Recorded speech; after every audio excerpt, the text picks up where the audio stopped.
Good morning, everyone. Welcome to Punjab Success Mantra. And this is a one concept a day series. ये one concept a day series दिन में 2 बजे इसका lecture आप लोगों को मिलता है, जिसमें हम मंडे टू सैटरडे रोज 2 बजे अलग अलग सब्जेक्ट्स के लेक्चर्स को डिलीवर करते हैं इन दी फॉर्मेट ऑफ कि हर सब्जेक्ट में, जैसे आज ट्यूसडे है, आज ज्योग्राफी के आपके कॉन्सेप्ट को एक कॉन्सेप्ट को पिक किया जाएगा। ऐसे ही मंडे के दिन हमने एनवायरनमेंट के concept, Tuesday, Wednesday, Thursday, Friday अलग अलग दिन में अलग अलग टीचर्स अपने अपने सब्जेक्ट के एक कॉन्सेप्ट को आपके साथ डिस्कस करेंगे, क्योंकि ऐसा मानना है कि पीसीएस एग्जामिनेशन जल्दी ही आ सकता है। तो जिन लोगों ने पहले तैयारी कर ली है या जो तैयारी करने के बारे में सोच रहे हैं, सो डैट उनको एक फेयर आइडिया हो जाए कि ये अलग अलग सब्जेक्ट्स के इस तरह से टीचर्स पढ़ाएंगे पंजाब सक्सेस मंत्रा में, और हर सब्जेक्ट की क्या गहराई है और क्या उसके दायरे डायमेंशंस होते हैं। जिन लोगों ने प्रिपरेशन कर ली है और पहले अटेम्प्ट दे दिए हैं, तो उनको एक डिसिप्लिन इंड्यूस करने के लिए हमने इस तरह की ये सीरीज चलाई है, जिसमें 2 बजे आपका one concept a day series आता है, फिर 4 बजे करंट अफेयर एनालिसिस आता है, इस तरह से 9 बजे रात को स्ट्रेटेजिक सेशंस आते हैं कि अगर बोला जाए कि इंटरनेशनल रिलेशंस को कैसे अप्रोच करना है, तो यू शुड नो कि भाई कितने सवाल आते हैं, क्या इंटरनेशनल रिलेशंस को लेके हमारी स्ट्रैटेजी होनी चाहिए, कौन सा अखबार पढ़ना है, करंट अफेयर को पेपर के साथ कैसे लिंक करना है, प्रीलिम्स के साथ कैसे लिंक करना है, मेंस के साथ कैसे लिंक करना है। तो इस प्रकार से हमने अलग अलग सब्जेक्ट की स्ट्रैटेजी रात को 9 बजे डिस्कस करनी है, 4 बजे अलग सेशन चलेंगे, दिन में 2 बजे अलग सेशन चलेंगे। इस प्रकार से पूरे कोर्स को हम लोग एग्जीक्यूट करेंगे। जो लोग पेड कोर्स में इंटरेस्टेड हैं, जैसे ये जो अभी कोर्सेज चला रहे हैं हम यूट्यूब के ऊपर, ये पेड कोर्सेज नहीं है। इसमें जिन्होंने तैयारी कर ली है उनके लिए ये कुछ हद तक बेनिफिशियल हो सकते हैं, या जो सोच रहे हैं तैयारी करने का, तो रेदर देन कहीं पे वो पैसा फंसाएं और फिर बाद में रिग्रेट हो कि शायद इस तैयारी के लिए वो नहीं बने, तो इस तरह के वीडियोस देख के वो अपने बारे में जान सकते हैं कि क्या वो इस तैयारी को प्रोसीड करें या ना करें। अगर करें तो क्या पंजाब सक्सेस मंत्रा की टीम के साथ करें या किसी और एकेडमी या सेल्फ स्टडी के द्वारा भी परस्यू करें। तो इस तरह से उनको डिसीजन मेकिंग में हेल्प होगी हमारे इन वीडियो से। ऑलराइट, तो आज का जो सेशन है हमारा ज्योग्राफी का, हमने एक कॉन्सेप्ट पिक करना है, और जो ब्रॉड एरिया है कॉन्सेप्ट का वो है कि इनसाइड अवर अर्थ। ज्योग्राफी में जिन्होंने पढ़ी है ज्योग्राफी उनको पता है, एक जियोमॉर्फोलॉजी करके हमारा यूनिट होता है, उसके अंदर वन कॉन्सेप्ट अ डे में हम इनसाइड अवर अर्थ की अर्थ के अंदर एग्जैक्टली है क्या, और जो है भी उसके बारे में कैसे हमें जानकारी मिल रही है, उसके ऊपर आज का कॉन्सेप्ट है। इस कॉन्सेप्ट को मैंने लिंक किया है पीसीएस एग्जामिनेशन में सन 2018 में एक सवाल आया था इसके ऊपर, तो उस सवाल के माध्यम से मैं एस्टेब्लिश करूंगा कि हमने किसी कॉन्सेप्ट को कैसे अप्रोच करना है। पहले मैं सवाल रीड कर लेता हूं, इसलिए मैं कह रहा हूं क्योंकि इसमें प्रीवियस ईयर क्वेश्चन का मैं डिस्कस भी कर रहा हूं, तो जिन लोगों ने तैयारी कर ली है उनको इससे बहुत ज्यादा बेनिफिट होगा। जिन्होंने तैयारी शुरू करनी है वो एक बार इनसाइट देख पाएंगे कि किस लेवल का क्वेश्चन आता है और किस तरह से कॉन्सेप्ट डिलीवर किए जाते हैं। तो क्वेश्चन मैं रीड करता हूं आपके लिए। The mental is a layer. हमें पता है अर्थ के अंदर 3 लेयर हैं, कोर, मेंटल एंड क्रस्ट। तो उसमें से एक लेयर का नाम है mental. The mental is a layer between the crust and the outer core and is divided into sections which are based upon the result from seismology। तो वो कह रहे हैं कि जो एक लेयर है मेंटल, उसके बारे में जो हमें जानकारी भी मिली है वो सिस्मोलॉजी एक साइंस है। उस साइंस के माध्यम से हमें पता चला कि there is a layer in existence which is named as mental. Moreover, this mental layer is further divided into various layers। तो उसके बारे में जो हमें जानकारी मिली सिस्मोलॉजी से, full stop. Give an account of the section. अब कहते हैं कि हमें इनके बारे में बताइए कि मेंटल में कौन कौन सी लेयर्स है और अदरवाइज अर्थ के अंदर कौन सी लेयर्स है। तो इस प्रकार का सवाल है, 200 शब्द इसमें लिखने थे और मात्र 15 नंबर का सवाल था। तो इस तरह से सवाल पीसीएस में आते हैं। पहले मैं कॉन्सेप्ट को डिस्कस कर लूंगा, फिर लास्ट में दोबारा से इस क्वेश्चन पे आऊंगा कि अब जो कॉन्सेप्ट मैं समझा रहा हूं इसको रिलेट कैसे करेंगे हम क्वेश्चन के साथ। ऑलराइट, तो चलो। अच्छा, अब हमने जो एनसीईआरटीज पढ़नी है उसके बारे में देख लीजिए कि कौन सी एनसीईआरटीज आपको सूट करेंगी। तो एनसीईआरटीज जो बेसिकली आपको सूट करती हैं वो एनसीईआरटी है, आप मेरे समक्ष देख सकते हैं, एक 7th क्लास की एनसीईआरटी है जिसका नाम है अवर एनवायरनमेंट। ये एनसीईआरटी के अंदर जियोमॉर्फोलॉजी की एक यूनिट है, इनसाइड अवर अर्थ। अगर आप इससे पढ़ेंगे तो थोड़ी सी आपको अंडरस्टैंडिंग होगी कि किस तरह से हमारी अर्थ के अंदर अलग अलग लेयर है और इन लेयर के बारे में हमें किस प्रकार से पता चला है। तो इनसाइड अवर अर्थ पढ़ने के लिए हमारे पास जो टॉपिक है वो मैं इसलिए भी बता रहा हूँ so that you can get a fair idea कि भाई हमें हर टॉपिक के क्रॉसपॉन्डिंग कौन सी एनसीईआरटीज पढ़नी होती है और कैसे एनसीईआरटी हेल्पफुल हो सकती हैं पेपर पर्सपेक्टिव से। तो 7th क्लास की एनसीईआरटी, बाकी 11th में 2 एनसीईआरटी हैं। एक एनसीईआरटी का नाम है फंडामेंटल ऑफ फिजिकल ज्योग्राफी, उसके अंदर सेम इनसाइड अवर अर्थ करके एक चैप्टर है जो आप मेरे समक्ष देख सकते हैं। इस तरह से 11th क्लास की एक एनसीईआरटी दिखती है, फंडामेंटल ऑफ फिजिकल ज्योग्राफी। उसमें एक यूनिट है इनसाइड अवर अर्थ, और ये जो पूरी यूनिट का नाम है, इसका नाम है जियोमॉर्फोलॉजी। तो फिजिकल ज्योग्राफी के अंदर हमारे पास 3 ब्रॉड यूनिट है, जियोमॉर्फोलॉजी है, फिर हमारे पास क्लाइमेटोलॉजी है, और एक इसके अंदर हमने वो क्रॉप किया है इमेज, उसमें ओशेनोग्राफी है। तो 3 यूनिट्स हम इसके अंदर कवर करते हैं। तो चलिए, तो अब इनसाइड द अर्थ, तो सवाल पूछा है कि अर्थ के अंदर क्या है और कैसे पता चला। देखो, एक चीज हमें माननी पड़ेगी, अर्थ के अंदर अगर पूरी अर्थ की कोर में चले जाएं, अगर हम डिगिंग करके बिल्कुल सेंटर ऑफ द अर्थ चले जाएं, तो वो 6400 किलोमीटर 6400 किलोमीटर डीप है। तो इतनी डीप खुदाई करके नहीं जा सकता। कारण कई सारे हैं, 2 उनमें से मुख्य हैं कि एक तो रॉक की डेंसिटी इतनी ज्यादा बढ़ जाती है कि आप किसी भी टूल से अगर डिगिंग करके नीचे जाने का प्रयास करेंगे तो आपका टूल टूट जाएगा। सेकंड है कि चलो भाई, आपने डिगिंग कर भी ली, बहुत अच्छा एक टूल बना लिया जो बहुत स्ट्रांग है, जो हार्ड से हार्ड रॉक को क्रैक कर देगा, उसके माध्यम से आप नीचे चले भी गए, लेकिन लगातार टेम्परेचर इतना इंक्रीज हो जाएगा कि हर चीज मेल्ट हो जाएगी। तो मींस टेम्परेचर और डेंसिटी के कारण आप अर्थ के नीचे नहीं जा सकते हैं। तो हम कैसे पता लगाएं कि अर्थ के अंदर क्या है? तो 2 सोर्स हैं इनसाइड द अर्थ जानने के बारे में। इन सोर्सेस को कैटेगराइज किया गया है, ध्यान से सुनना ये कॉन्सेप्ट। एक है डायरेक्ट सोर्स, दूसरा है इनडायरेक्ट। डायरेक्ट और इनडायरेक्ट के फर्क को समझिए। डायरेक्ट का मतलब है कि अगर आप स्वयं अर्थ के नीचे चले जाएं और पता लगाएं अर्थ के अंदर क्या है, तो अगर आप स्वयं जाएंगे तो आपको ड्रिलिंग करनी पड़ेगी, या दूसरा माध्यम है, जैसे हिंदुस्तान में कर्नाटका में कोलार माइंस है जो गोल्ड के लिए फेमस है। जब बहुत पहले हमने माइनिंग शुरू करी होगी तो थोड़ी सी खुदाई करके सोना निकल जाता था। लगातार इतने सालों से, हजारों सालों से खुदाई हो रही है, वो सोना इतनी गहराई में चला गया कि 8-9 किलोमीटर गहरा सोना पड़ा है, 4 किलोमीटर गहरा सोना पड़ा है। उसको खोद के लाना बहुत मुश्किल टास्क हो गया, क्योंकि टेम्परेचर इंक्रीज हो रहा है अर्थ के नीचे। तो उसकी वजह से या तो हम ड्रिलिंग करके अर्थ के नीचे से निकालें क्या है, दूसरा माध्यम है माइनिंग करके देख लें अर्थ के अंदर क्या है। इन दोनों की लिमिटेशन है मैक्सिमम ड्रिलिंग। रशिया के अंदर एक टेक्नोलॉजी के द्वारा मैक्सिमम 11 किलोमीटर तक ड्रिलिंग हुई है, तो मींस इससे ज्यादा अर्थ के अंदर संभव नहीं था जाना। माइनिंग 3, 4, 5, 6 किलोमीटर के बाद नहीं हो पाती है। तीसरा माध्यम है, कभी कोई ज्वालामुखी फटे, if there will be a volcanic eruption, a lot of magma will come out along with the rock, ashes, moisture, clouds, dust। तो ये सब जब बाहर निकलेगा, उनको स्टडी करके देख लेते हैं कि अर्थ के नीचे क्या है। तो वॉल्केनिक इरप्शन से भी हमें अर्थ के बारे में पता चलता है। तो मींस कि अगर आपका डायरेक्टली कोई एविडेंस बाहर निकल के आ गया और उसके स्टडी से आपने ये पता लगा लिया अर्थ के अंदर क्या है, तो उस स्रोत को बोला जाएगा, उस सोर्स को बोला जाएगा डायरेक्ट सोर्स। दूसरा माध्यम है कि अगर आपने डायरेक्टली नहीं, आपने किसी और टेक्नोलॉजी के द्वारा बिना अंदर जाए या बिना अंदर से किसी सामान को बाहर निकाले ये जान लिया कि अर्थ के अंदर क्या है, उसको बोला जाएगा इनडायरेक्ट सोर्स। फॉर एग्जांपल, आपकी अर्थ पे इतने सारे मीटेओराइट्स गिरते हैं, एक मीटेओराइट्स गिरा, वो पूरी तरीके से नहीं जला और वो गिर गया किसी फॉर्मेट में, ऑब्जेक्ट की फॉर्मेट में गिर गया।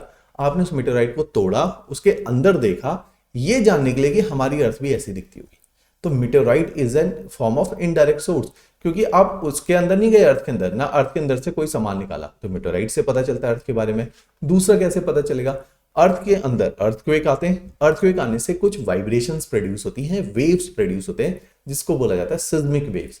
उन सिस्मिक वेव के पाथ को अगर स्टडी किया जाए तो हमें पता चलता है कि अर्थ के अंदर क्या है। तो सिस्मिक वेव्स, या इनको अदरवाइज बोला जाता है अर्थक्वेक वेव्स, इनके द्वारा भी हमें पता चलेगा अर्थ के अंदर क्या है। तीसरा माध्यम है कि आपको पता है ग्रेविटी की अगर हम स्टडी करें तो जो ऑब्जेक्ट डेंस है, भारी है, बड़ा है, उसकी ग्रेविटी ज्यादा है। जो ऑब्जेक्ट में की डेंसिटी कम है, उतना वजन नहीं है, उसकी ग्रेविटी कम होगी। तो अगर आप अलग अलग अर्थ की ग्रेविटी को कैलकुलेट करो तो आपको पता चलेगा कि ग्रेविटी कॉमन नहीं है पूरी अर्थ में। तो क्योंकि ग्रेविटी कॉमन नहीं है, जहां ज्यादा है उसका मतलब वहां अर्थ के अंदर हैवी मटेरियल है, जहां ग्रेविटी कम है मींस वहां पे अर्थ थोड़ी सी हल्की पड़ रही है। तो इसके द्वारा भी हम अर्थ के अंदर का पता लगा सकते हैं। तो ग्रेविटेशनल पुल की वजह से भी हम अर्थ के बारे में पता लगा लेते हैं। लेकिन इन सारे ही सोर्सेज में जो सबसे एक्यूरेट है, प्रिसाइज है, डिपेंडेबल है, वो हमारे सामने आए कि साइज्मिक वेव की अगर आप स्टडी करोगे तो तो आपको अर्थ के अंदर का ज्यादा पता चलेगा। लेकिन साइज्मिक वेव के में जैसे आपका सवाल भी पूछा गया, मैं सवाल एक बार रीड करता हूं कि मेंटल एक लेयर है अर्थ के अंदर जो सिज्मोलॉजी से पता चला है। तो जब आपसे सवाल पूछा गया तो सवाल के डायरेक्ट सवाल जो पहली लाइन लिखी है वो कोई सवाल नहीं है, वो एक लाइन उन्होंने लिख के छोड़ दिया। तो आप बोलेंगे हाँ जी बिल्कुल ठीक बात कह रहे हो, सिज्मोलॉजी के आधार पे ही हमें पता चला है, क्योंकि सिज्मोलॉजी जो एक साइंस है जो साइज्मिक वेव के स्टडी करती है, उनके ट्रैवलिंग पाथ को स्टडी करती है जो कि अर्थक्वेक वेव्स हैं, और उनके पाथ से हमें पता चला कि अर्थ के अंदर क्या है, और ये most dependable indirect source of information है। तो ये जो हैवी शब्दावली है इसका इस्तेमाल करना है, most dependable source of information है। इसी तहत अब हमें पता चला कि अर्थक्वेक वेव से पता चलता है। अर्थक्वेक वेव क्या है एज अ कॉन्सेप्ट में आपको थोड़ा सा एक्सप्लेन कर देता हूं।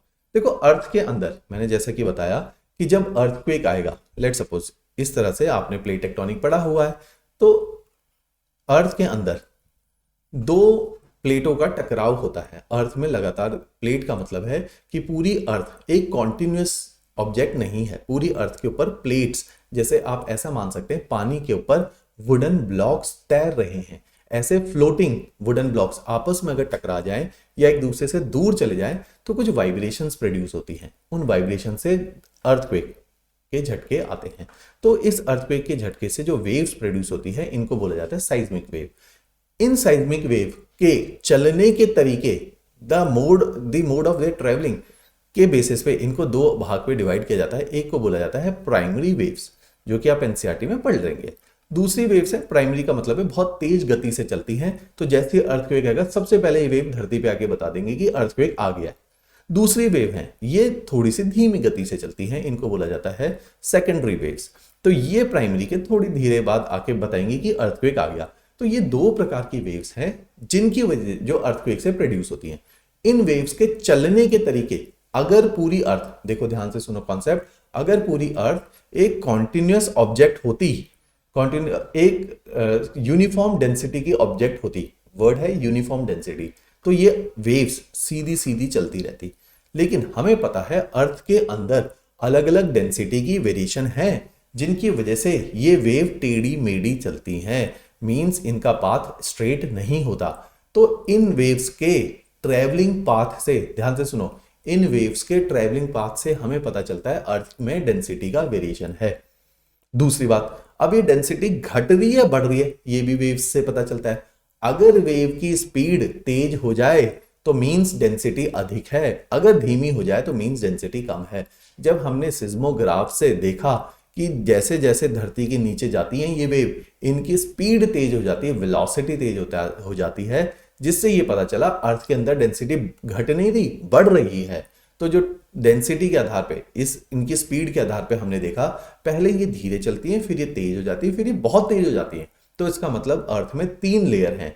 क्रस्ट में धीरे चलना means crust is least dense, mantle is more denser and core is the densest layer, क्योंकि इनमें इन वेव्स की स्पीड तेज होगी।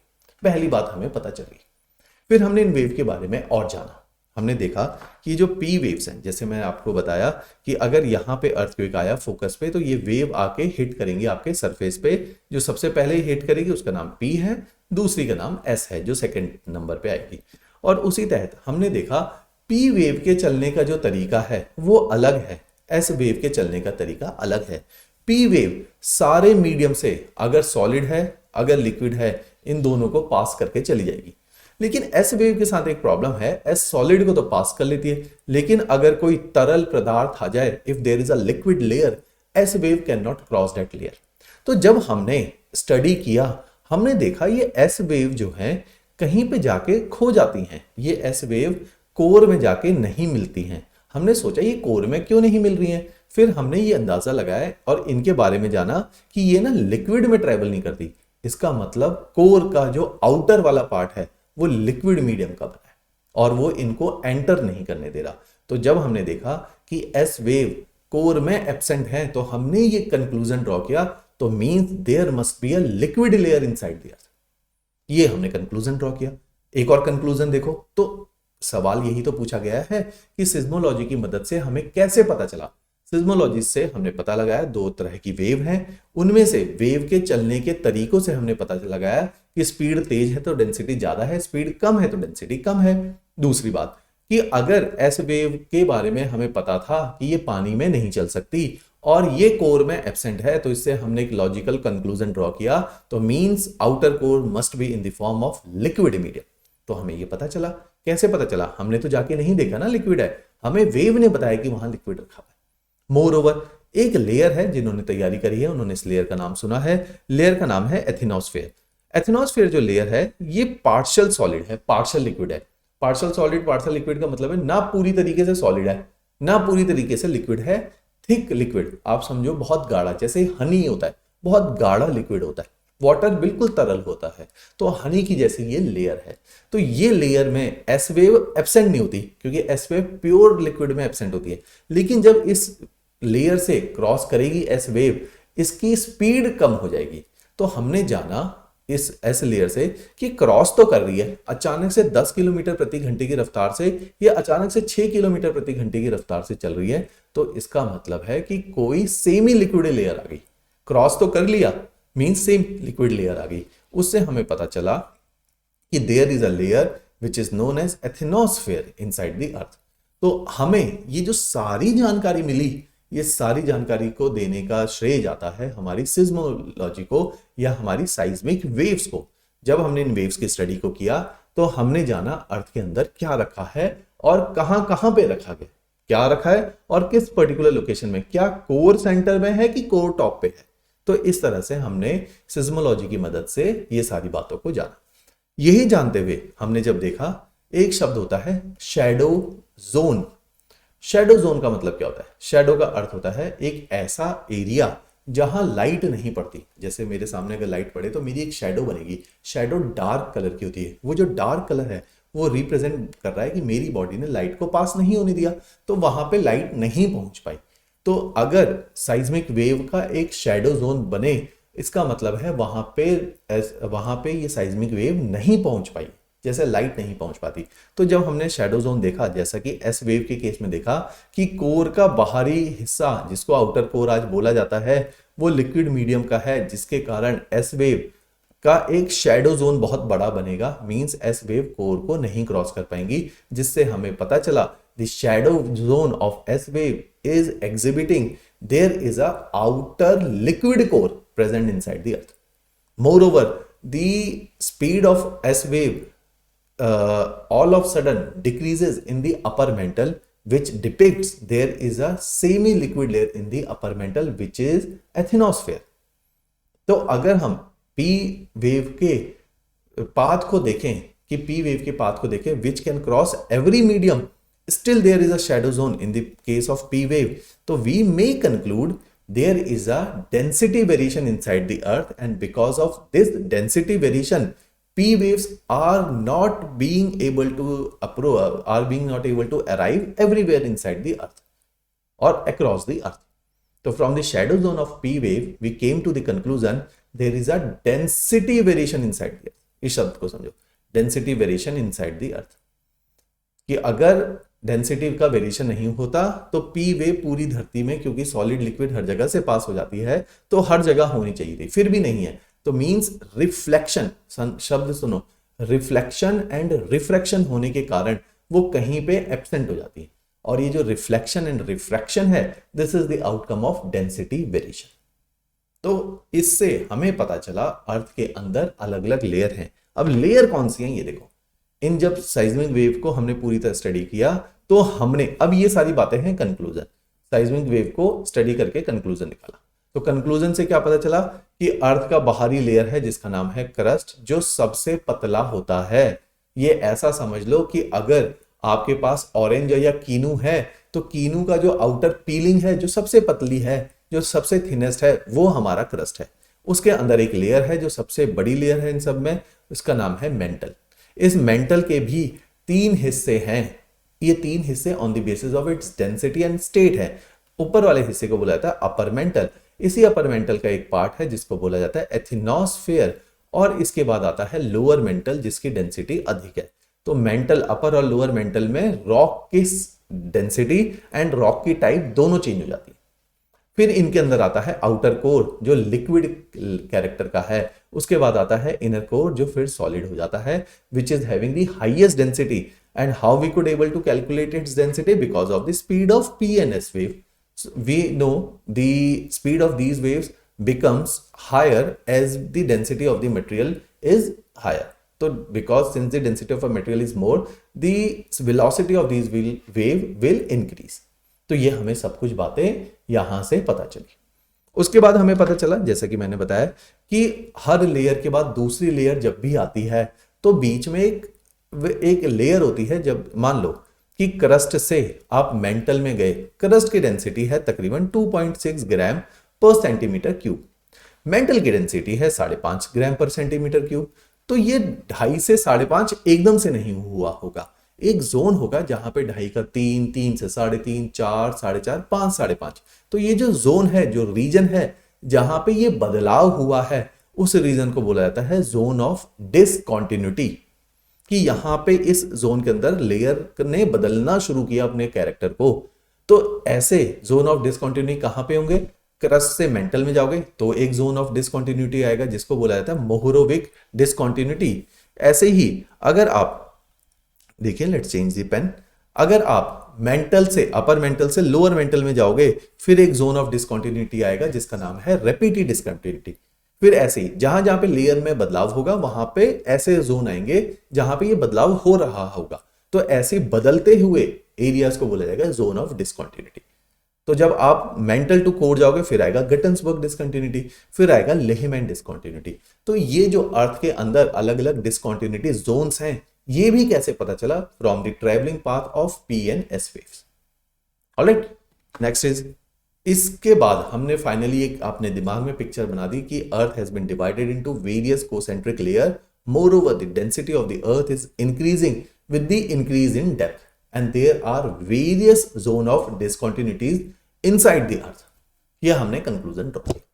उसके बाद हमने ड्रॉ किया कि अर्थ में जो मेंटल है, मेंटल इज द लेयर, जो कि आपने जिसने प्लेट टेक्टोनिक पढ़ा हुआ है तो उनको पता है mantle is the layer where there are rising and falling thermal convection currents, and these thermal convection currents are only traveling inside the mantle, or we could say atmosphere. तो इस तरह से हमें सिज्मोलॉजी से ये पता चला कि अर्थ के अंदर क्या क्या गतिविधि चलती है। तो this was only asked about in this question. तो फिर से एक बार क्वेश्चन को रिविजिट करते हैं। मैं सारे कॉन्सेप्ट क्लियर कर लिया, अब मैं कंक्लूड करता हूं। The mantle is a layer between the crust and the outer core and divided into section which is based on the result of seismology। तो आप जब इस आंसर को अप्रोच करोगे तो ये जो लाइन बनाई लिखी है, इस लाइन को विस्तार में बताओगे कि we know from the various sources of information, that is direct and indirect, we came to know about the interior of the earth from the indirect source of information, that is seismology, there is a technology seismology जिसमें हम seismic waves के traveling को study करते हैं और इनके path को, when we studied the path of P and S wave, we have concluded the earth has been divided into various concentric layers and the density of the earth is increasing with the increase in depth. Moreover, there are various zones of discontinuities inside the earth which has been named like Mohorovic, Repeti, Guttensberg and Leishman discontinuity. From the traveling path of S wave, we came to the conclusion that outer core is in liquid medium. Moreover,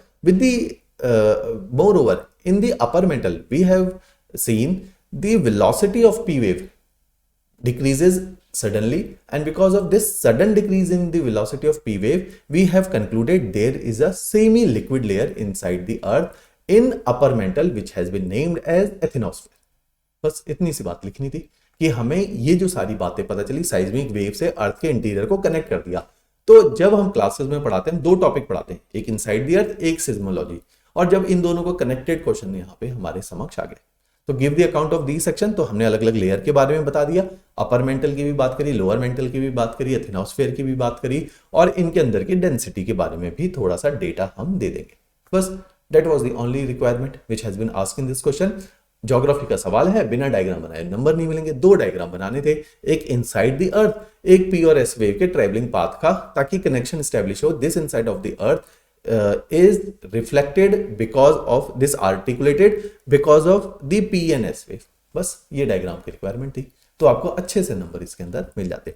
तो इस तरह से हमने किसी भी answer को approach करना है और कोर कॉन्सेप्ट के साथ रिलेट करने का सीखना है, कि अभ्यास करने की कैसे कोर कॉन्सेप्ट के साथ चीजों को रिलेट किया जाता है।